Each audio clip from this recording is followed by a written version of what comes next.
주말 동안의 이슈를 정리하고 이번 주에 가장 눈여겨볼 소식들 살펴보는 시간입니다. 시사 구말리 시작하겠습니다. 문화일보의 이현종 논설위원 나오셨습니다. 안녕하십니까? 네, 안녕하세요. 예, 정치 전문 김보협 기자 나오셨습니다. 안녕하십니까? 안녕하세요. 예. 9월 2일 날 뉴스버스에서 이제 우리가 지금 흔히 얘기하는 이른바 고발 사주 의혹 보도가 나왔습니다. 그리고 이제 열흘이 좀 넘게 흘렀고 제보자가 누구냐 여기서 얘기했다가 이제 주말 사이에 제보자가 특정이 됐죠. 조성은 씨라는 분도 네. 밝혀졌습니다. 그리고 나서는 또 국가정보원장 박지원 전 대표의 이름이 또 거론이 되고 지금 이게 뭐 의혹이 일파만파 커지고 있고 또 공수처는 압수수색에 들어가고 검찰은 지금 수사하고 있고 지금 이런 상황이에요.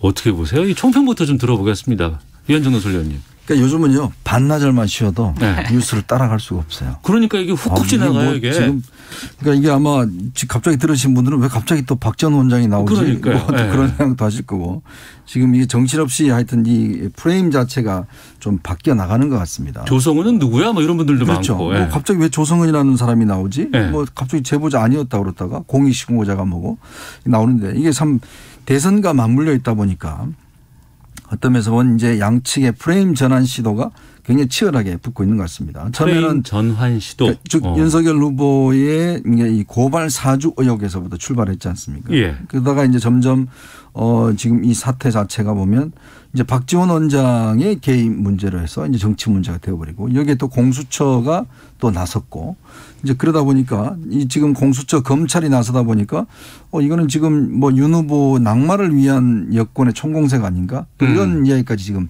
야권에서 하고 있는 거거든요. 예.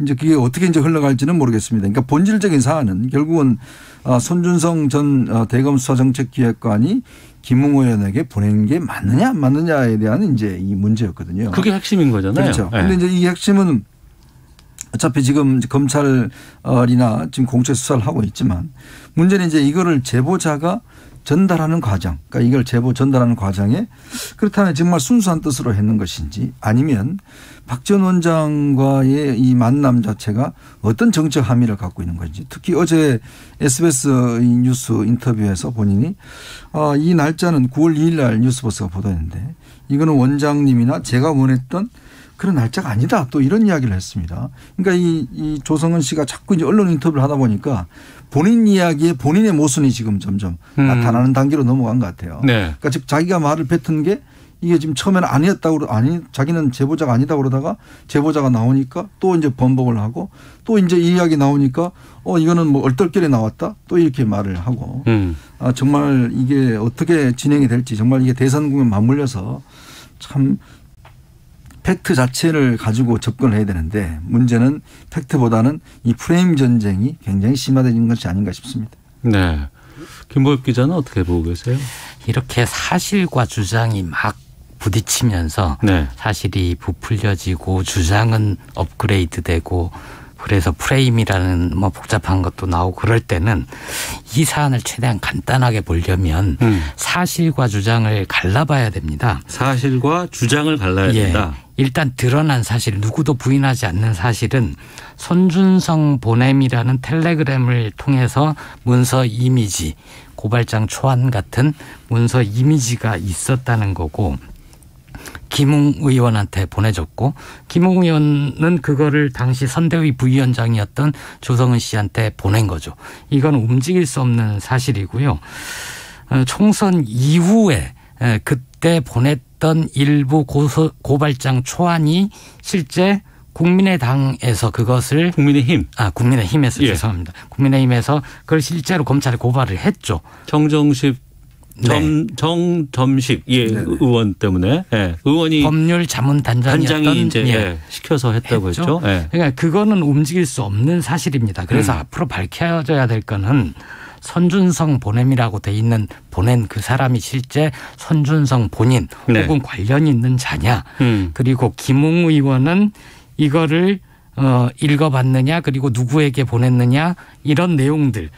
거기에 손준성이라는 검사의 신분상 당시 검찰청장이었던 윤석열 후보의 지시를 받아서 일을 하는 그런 자리였기 때문에 이 일에 윤석열 후보는 관여가 돼 있느냐, 지시를 했느냐, 아느냐 뭐 이런 게 이제 앞으로 밝혀져야 될 의혹인 거죠. 네. 이 사건이 큰 이유는 검찰이 과연 총선 전에 부당한 방법으로 총선에 개입하려고 했을까 그 의혹 한 가지와 검사들은 공익의 대변자로서 국가공무원으로서 일을 해야 되는데 네. 정치적 중립성을 위반하면서까지 이렇게 검찰의 권력을 사유화하려는 일을 했느냐 이 두 가지가 핵심이 되는 거거든요.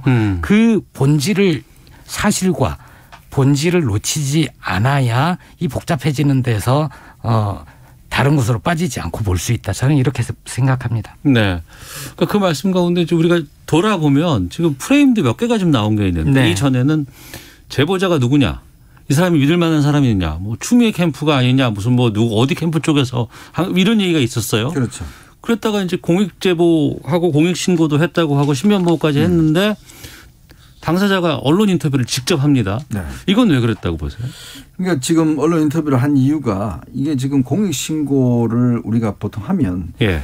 지난 6일 날인가요? 이제 그 김웅 기자회견 하던 날 바로 대검에서 이제 그때 문자를 보냈지 않습니까? 네. 공익신고가 이게 확인이 됐다고. 네네. 근데 이제 전현희 공민권익위원장이 아니 무슨 소리야 공익신고는 우리가 부처가 담당인데 그러니까 신고만 받을 수가 있는데 진짜 검토는 본인들이 해야 되는데. 네. 그러니까 왜 그 시점에 대검에서 어떤 이걸 다 문자를 보냈을까라는 이제 의문이 있는 거고요. 이제 그러다 보니 이 조성은 씨 신분이 이제 자연스럽게 이제 나온 것이죠. 그러니까 결국은 본인 입장에서 보면 공익신고자 보호를 받으려고 했는데 네. 물론 문제는 이게 이제 대검에서 신고를 했는데 이거는 이제 결조를 나려면 국민권익에서 나야 되는 거예요. 결재가 나려면. 네. 근데 또 이제 지금 공수처가 등장합니다. 그래서 이 인터뷰에 보면 공수처에서 전화가 와서 우리 공익신고 해줄 테니까 우리한테 자료를 달라.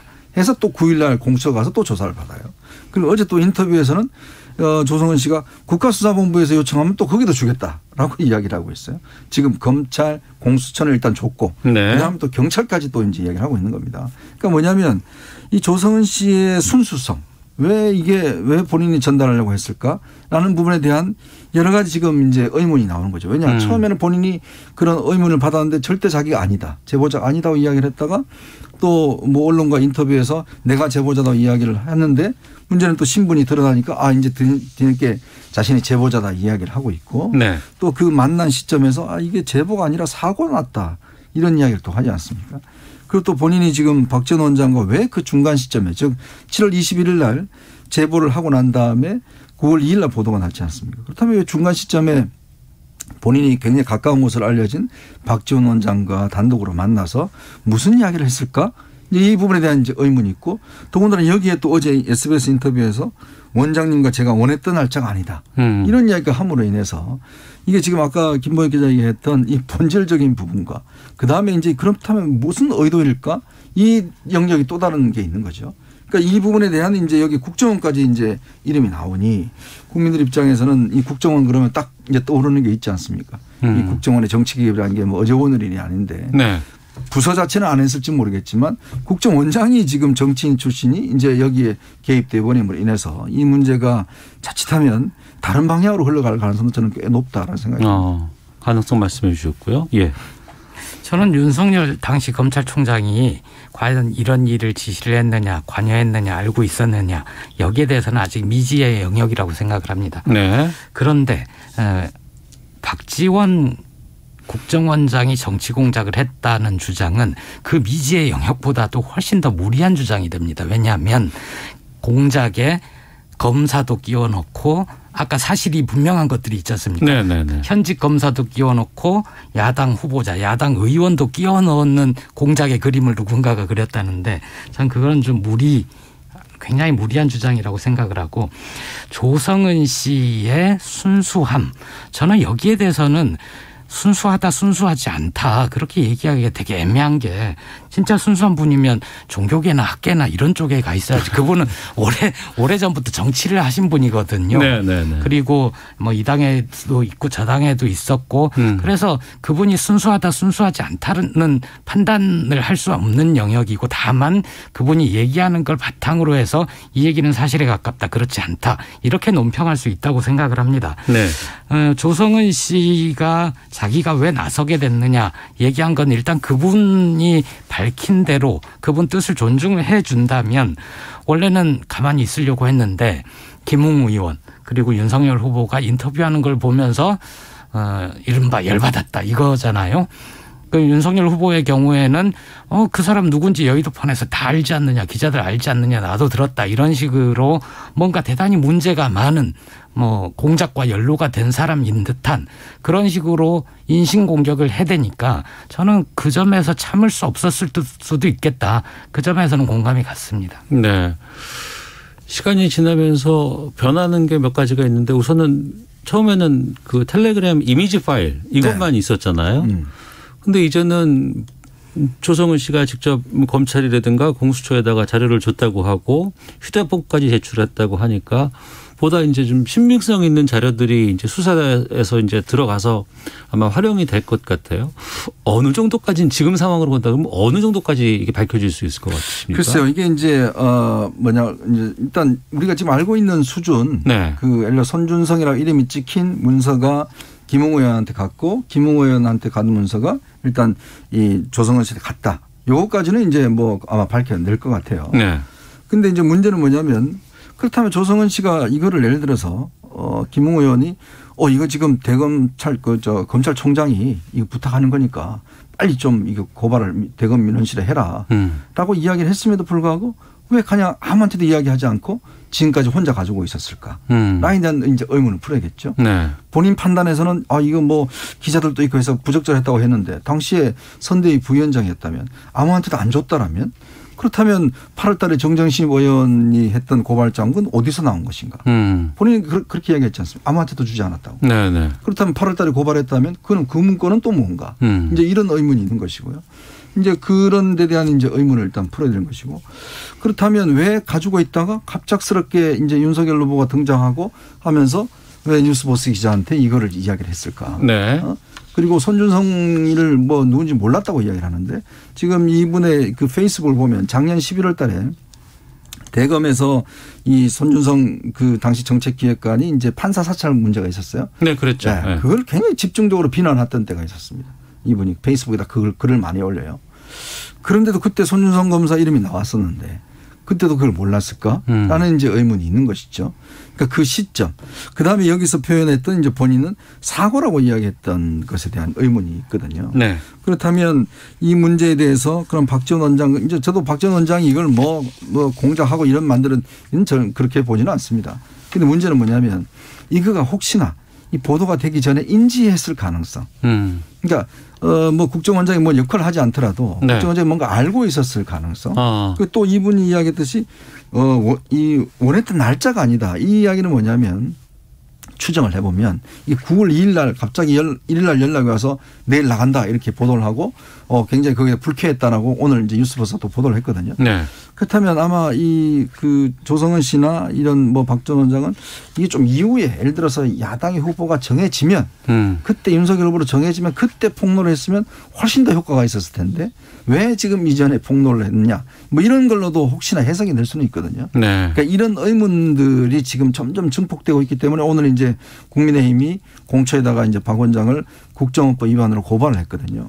고발했어요? 네, 고발을 이제 했기 때문에 앞으로 아마 이제 공처에서 이 부분에 대한 수사는 또 어떻게 할지. 왜냐하면 국정원법에 이 정치 개입 못하게 돼 있거든요. 네. 그렇다면 이걸 앞으로 어떻게 또 풀어가야 될지 아마 공처도 상당히 고민이 될 겁니다. 수사는 저는 필요하다고 생각을 합니다. 그리고 이렇게 논란의 대상이 된 건 박지원 원장의 잘못이라고 생각을 해요. 네.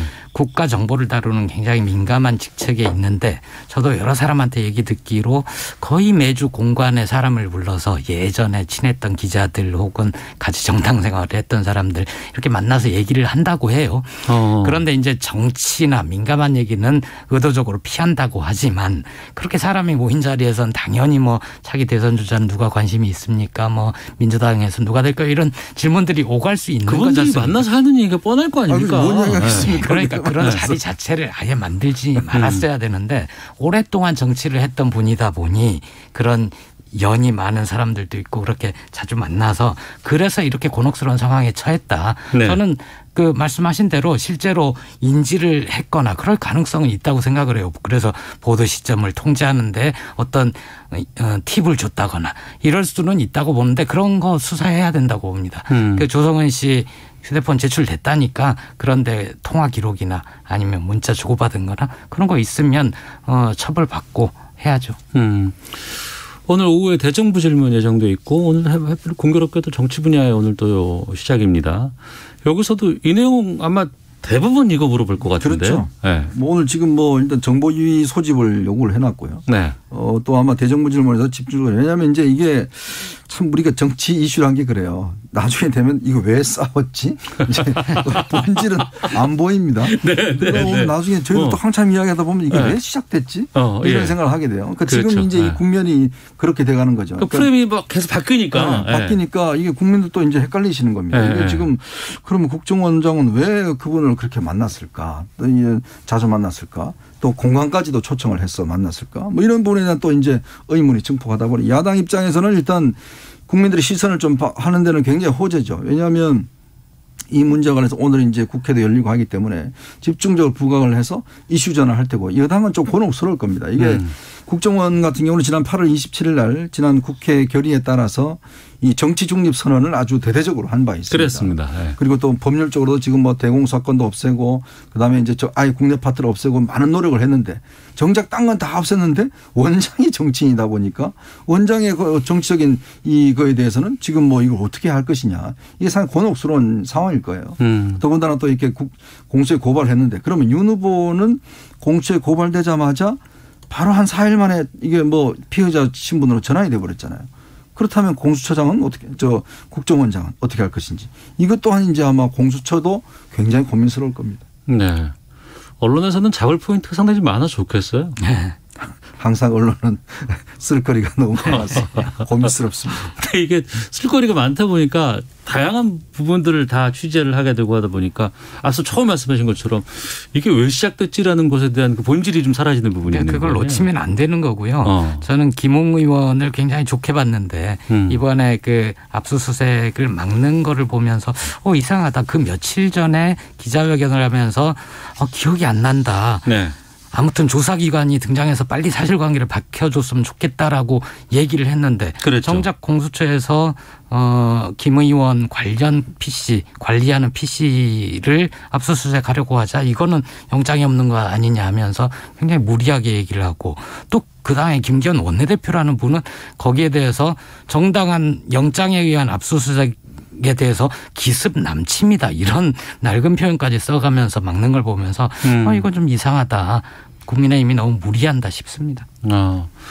그야말로 지금 대선 상황이기 때문에 이런 부분들이 더욱더 민감하게 다가오는 것 같은데요. 네, 시사본부 월요일 시사구말리 돌아왔습니다. 민주당은 주말 사이 대선 경선 1차 슈퍼위크 지역 순회 경선 강원, 대구, 경북 치렀습니다. 이재명 후보가 누적 득표율 51%로 지금 계속해서 앞서 달리고 있습니다. 그리고 일반 여론조사도 지금 반영이 된 수치가 지금 처음으로 포함이 됐거든요. 어떻게 평가하세요? 그냥 이 대세가 굳어집니까? 아니면은 좀 약간의 변화도 좀 있습니까? 대세로는 여전히 유효하다. 첫 주에서 확인된 결과가 이어지고 있다.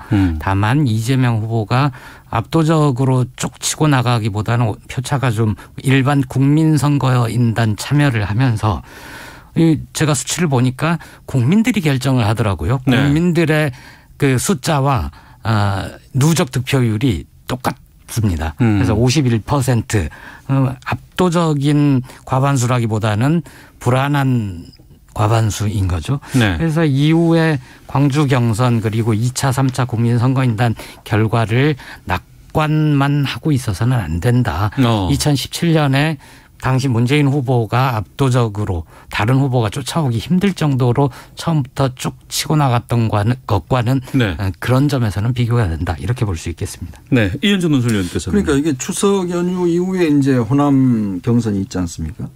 그렇다면 일단 호남에서는 이제 이낙연 후보가 일단 정책 고향이고 본인이 지금 의원직 사퇴라는 이제 배수진을 쳤기 때문에 네. 이게 또한 영향을 미칠 것 같아요. 그리고 지금 이번 그 대구 경북 지역 보면 확실히 윤석열 후보가 이게 부각이 돼야 추미애 후보도 부각이 되는 것 같습니다. 두 사람 관계가 굉장히 악어와 악어의 관계 비슷한데 어쨌거나 추미애 후보 상승세가 상당히 어떤 이재명 후보 거를 좀 가져갔다 이렇게 볼 수가 있는 거거든요. 네. 만약에 이제 이 윤석열 후보에 대한 논란이 계속된다면 추미애 후보의 또 입김도 더 세질 것이고 왜냐하면 워낙 이제 지금 민주당 지지자들 중에서는 윤 후보에 대한 거부감이 심하기 때문에 네. 이 문제가 부각되면 될수록 한편으로 보면 강한 입장을 표명하는 추미애 후보 쪽으로 간다고 하면 저는 일단 이낙연 후보 입장에서 보면 한번 해볼 만한 기회는 얻은 것 같다. 네. 이제 그게 과연 이제 호남 쪽에 얼마나 많은 호소력 또 동정심 이런 걸 불러일으킬 수 있을 것인지 이게 이제 관건이고 이제 51%라는 게 이제 이게 전체적으로 보면 뭐 압도적인 일이지만 문제는 이제 결선 투표라는 게 이게 있거든요. 네네. 근데 이게 51% 정도 되면 이게 자칫하면 이 1등은 하지만 과반을 못 넘으면 결선으로 가야 될 상황이기 결선에서 때문에 그렇죠. 다시 네. 아마 이런 면에서는 아마 저 이재명 캠프도 어제 보니까 제가 이재명 후보 보니까 썩 얼굴 표정이 그렇게 좋지는 않은 것 같아요. 그러니까 그거는 그만큼 왜 이렇게 상승세를 가다가 조금의 주춤하는 측면 이게 어떤 효과지 아마 분석을 캠프 쪽에서도 많이 할 것 같습니다. 그러니까 승기를 잡았지만 이제 이번에 1차 슈퍼위크가 지나고 나면 불안한 과반일 수 있다. 네. 이런 느낌이라고 하는데 추미애 후보의 약진, 선전 이건 어떻게 보세요? 김보엽 기자. 이제 1강 1중 1약 그리고 나머지 후보 이렇게 재편이 된 거 아닙니까? 네. 의미 있는 3등으로 추미애 후보가 올라온 건데 저는 추 후보의 선전에 담겨 있는 민심이 뭘까? 이걸 보면 그 정권 재창출을 하되 문재인 정부에서 아쉬웠던 개혁의 폭과 속도를 좀 더 높여줬으면 좋겠다. 특히 검찰개혁 관련해서 최근에 네. 윤석열 후보 건도 이렇게 불거지고 하니까 더욱더 강한 개혁 이런 면에서는 저는 이재명 후보의 표와 이 추미애 후보의 표가 방향이 그렇게 다르지는 않다. 그러면서 이제 이재명 후보가 좀 압도적으로 치고 나가니까 그러면 추미애 후보도 좀 나눠줘야 되는 거 아니야 이런 여유가 생긴 거 아닐까. 물론 투표를 하는 사람은 네. 한 표밖에 없지만 전체적으로 놓고 보면 그렇게 해석할 여지가 있는 결과들이 좀 나오는 거죠. 저는 의미 있는 3위로 계속 가되 다만 이것이 뭐 결선 투표가 가거나 아니면 이재명 후보를 위협하는 수준까지 의미 있는 2위로 도약을 하거나 그렇기는 힘들 것 같습니다. 네. 그런 거 하면 지금 국회의장 출신의 총리까지 지냈던 정세균 후보는 그러니까 3강 구도라고 했었거든요. 처음에 시작할 그렇죠. 때만 해도. 그런데 좀 완주 어떨까요? 글쎄요. 전 뭐 지금 정세균 후보가 완주 입장을 이야기하고 있지만 본인도 뭐 정치 오랫동안 하셨잖아요. 예. 근데 아마 본인이 이런 결과는 아마 처음일 거예요. 예전에 사실은 종로 선거 같은 경우도 여론조사에서는 그때 오세훈 후보에 비해서 이 월등히 안 좋았거든요. 자기가 승리하면서 증명하겠다고 했는데 네. 정말 이겼잖아요. 네. 그래서 제가 이제 그때도 뭐 방송하면서 이게 힘들 것 같다 이야기하니까 바로 또 전화가 오셨더라고요. 무슨 소리냐 지금 까봐야 한다고. 지금 내가 현장 다녀보면 완전 상황이 다르다. 여론은 내가 잘 읽고 네. 있어. 네. 그래요? 그래서 한번 와보라고 그래서 그렇구나라고 생각했었는데 결국 결론적으로 보면 그게 맞았어요. 맞았어요. 그런데 이제 정세균 후보가 워낙 바닥에 강합니다. 그러니까 워낙 열심히 하고 밑바닥 훑는데 이번에는 이 코로나 때문에 또 격리돼 계셨잖아요. 네네. 이 선거 이 직전에. 그러니까 뭔가 뭐 강하게 좀 밀어붙여야 되는데 조금 템포가 빠진 측면이 있고 또 이 코로나 국면이라는 게 정세균 후보한테는 선거운동 별로 좋지가 않아요. 그러니까 뭔가 현장을 다니고 해야 되는데 이게 쉽지가 않다고 보니까 아마 본인도 이제 고민이 많고 압박을 많이 받을 겁니다. 네. 과연 여기서 이렇게 혹시나 4등까지 한다면 이게 너무 창피당한 거 아닌가? 그렇다면 뭔가 유의미한 행동을 해야 되는데 문제는 지금 누구에게 힘을 실어줘서 된다라고 하면 이낙연 후보에 힘을 실어 된다라고 하면 모르겠지만 이 힘을 실어줘도 이게 뒤집기는 어려울 것 같은 또 상황이 있거든요. 네. 그렇다면 본인이 그냥 여기서 주저앉을 것인가 아니면 끝까지 해볼 것인가 아마 심리적 고통이 상당할 것이다. 저는 그렇게 예상합니다. 네. 저는 완주가 무슨 의미가 있나 싶을 정도의 결과라고 보는데요. 이 정도 되면 전북 자신의 정치적 기반이었던 전북을 가기 전 아니면 가서 그걸 확인한 직후가 판단 시점이 아닌가.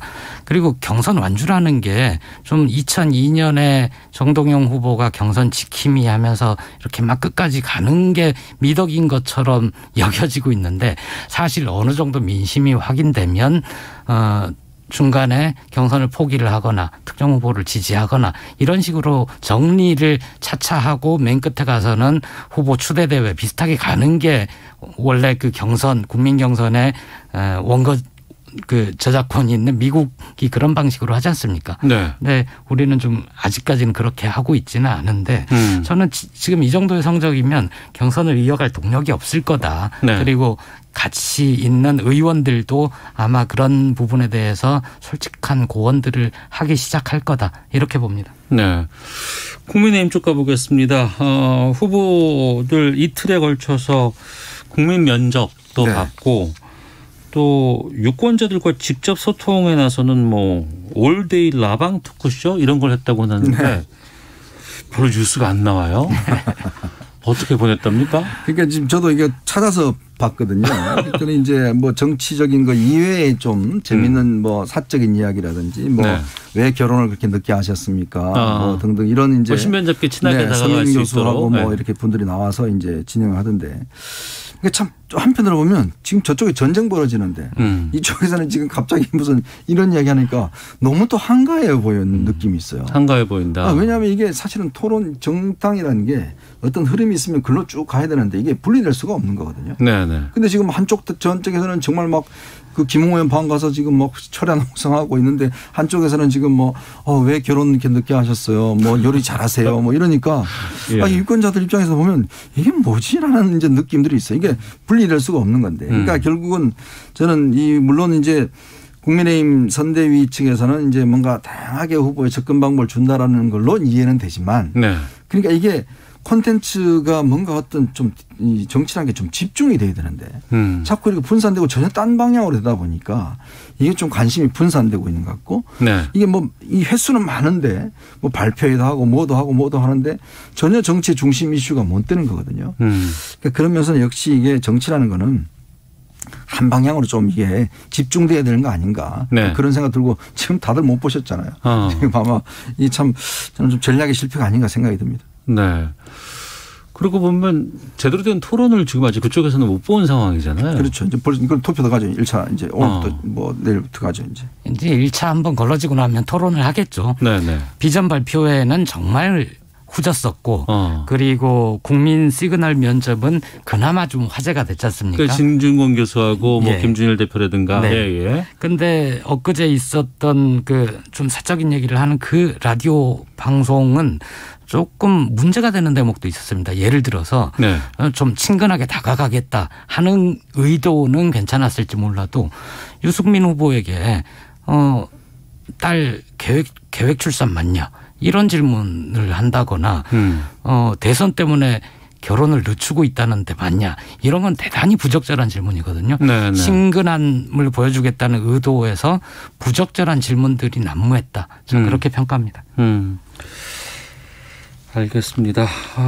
이번 주도 계속해서 지금 대선 관련돼서 그리고 또 앞서 말씀하셨던 고발 사주 의혹 관련한 기사들 계속 쏟아질 것 같은데 또 제2, 제3의 프레임이 또 뭐가 나올지 좀 지켜봐야 될 것 같습니다. 시사구말리 문화일보의 이현정 논설위원, 정치전문 김보엽 기자 두 분과 함께했습니다. 두 분 말씀 고맙습니다. 네, 고맙습니다.